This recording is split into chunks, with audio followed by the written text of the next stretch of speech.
Selamat sore, Moms. Bertemu lagi bersama saya Iza di acara talk show Parenting Natasha. Nah, bagaimana kabar Anda? Saya harap Anda tetap sehat dan semangat ya. Tema kali ini pasti tetap menarik dong, yaitu tentang anak yang diam bukan berarti ia akan menurut atau setuju dengan kata orang tuanya. Seperti apakah itu? Simak ya! Moms, apakah Anda pernah menjelaskan sesuatu kepada anak Anda, lalu anak Anda hanya diam saja? Nah, diam saja nih bukan berarti dia akan patuh pada perkataan Anda, atau sudah setuju apa perkataan Anda. Bisa saja nih, ia ingin berpendapat, namun takut untuk dimarahi mungkin, jadinya tidak jadi deh. Nah, Moms, jangan sampai ya, anak Anda tidak mematuhi peraturan hanya karena tidak mau berpendapat atau takut dimarahi.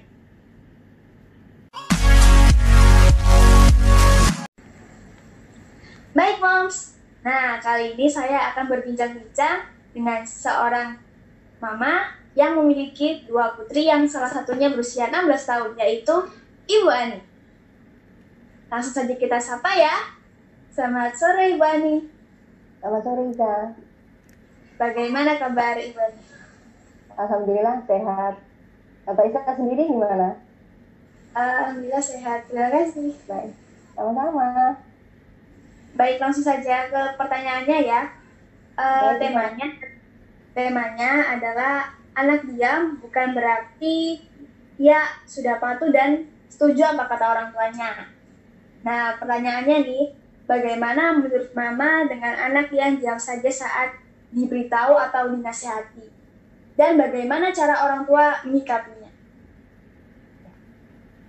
Baik, terima kasih Iza. Kalau menurut saya, ketika anak diam ada dua hal yang mungkin sedang dipikirkan oleh anak tersebut. Pertama, dia mungkin sedang memikirkan apa yang sedang dibicarakan atau diinginkan orang tuanya. Apakah itu bermanfaat untuk dia atau sebaliknya. Yang kedua, dia benar-benar tidak sependapat dengan orang tuanya. Kalau kita menemukan anak seperti itu, kita sebagai orang tua harusnya jangan cepat-cepat marah. Kita harus lebih mencoba untuk mengerti anak tersebut. Kita tanya alasannya kenapa dia tidak menyukai atau tidak menyetujui apa yang kita inginkan. Dengan mendengarkan pendapat mereka, kita akan tahu apa yang sedang dipikirkan anak tersebut. Saya rasa itu jauh lebih baik agar kita tahu si anak tersebut sudah benar langkahnya atau tidak. Terus yang selanjutnya, kalau menurut saya mending kita berbeda pendapat dengan anak. Dalam artian berbeda pendapat kalau memang ada dari kita dari keinginan kita yang tidak setuju anak, kita tahu gitu. Daripada anak itu mengiyakan aja di depan kita tapi di belakang dia tidak melakukan hal yang tidak kita inginkan. Karena selama ini banyak kejadian, saya rasa ya, di rumah dia selalu bilang iya menurut kepada kedua orang tuanya, tapi setelah dia keluar rumah atau di lingkungan sekolah atau apapun dia melakukan hal sebaliknya. Itu saya rasa itu yang saya rasa semua orang tua tidak inginkan. Memiliki anak penurut memang sesuatu yang diingat orang tua, tapi bagi saya menjadi penurut dalam artian dia nurut sekali, itu bagi saya kurang cocok gitu. Lebih baik kita berbeda pendapat atau mengeluarkan pendapat daripada dia nurut aja dengan kita. Begitu Mbak Isa. Oh, baik. Nah, Mama kan mempunyai seorang anak berusia 16 tahun yang bersekolah di Natasha.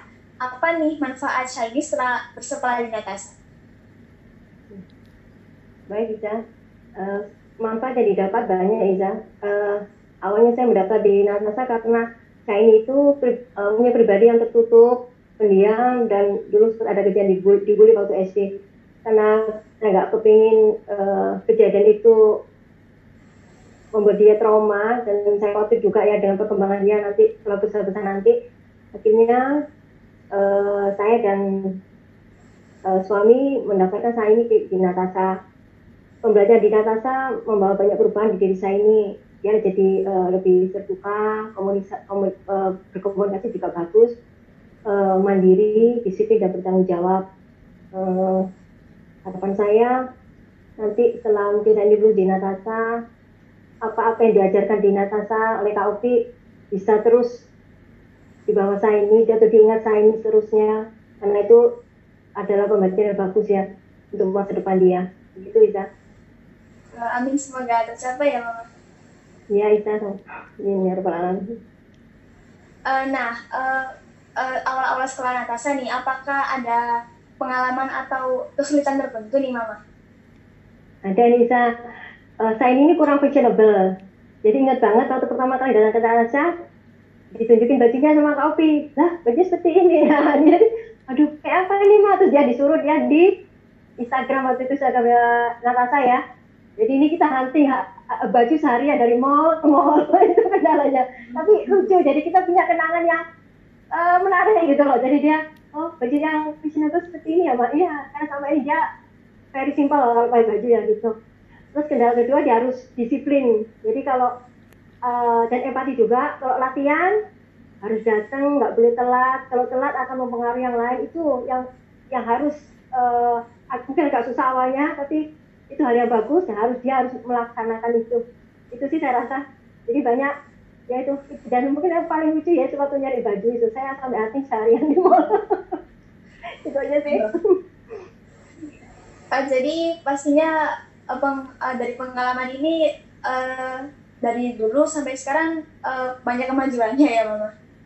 Ya, saya rasa gitu. Walaupun ada up and down, saya rasa saya rasa bisa kembali lagi, bisa menjadi lebih baik. Dan saya rasa dia harus bisa jadi lebih baik dan baik terus. Itu harapan saya. Saya selalu berpikiran positif untuk anak saya. Gitu aja ya. Baik, terima kasih waktunya ya Mom. Sama-sama Iza.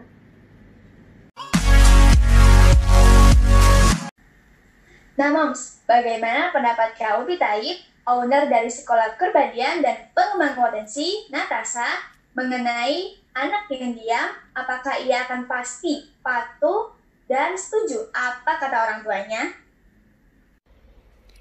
Ya, anggapan bahwa anak itu selalu menurut apa kata orang tua, sampai sekarang sepertinya selalu ya kita dengungkan kepada anak-anak kita.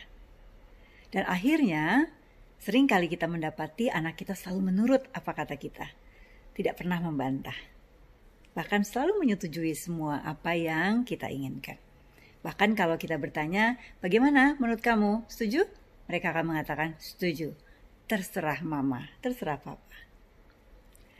Bagi kita sebagai orang tua adalah, yes, berarti kita sudah benar mendidik anak kita menjadi anak yang berbakti, yang menurut kepada orang tua. Tapi tahukah Anda? Bisa jadi dan sering kali terjadi, itu sesungguhnya bertolak belakang kenyataan yang ada. Contohnya nih, anak pernah mengutarakan suatu pendapat, tetapi kita sebagai orang tua langsung menolak pendapatnya, bahkan berkata pendapat itu tidak bagus. Anak diminta oleh kita untuk memilih sesuatu.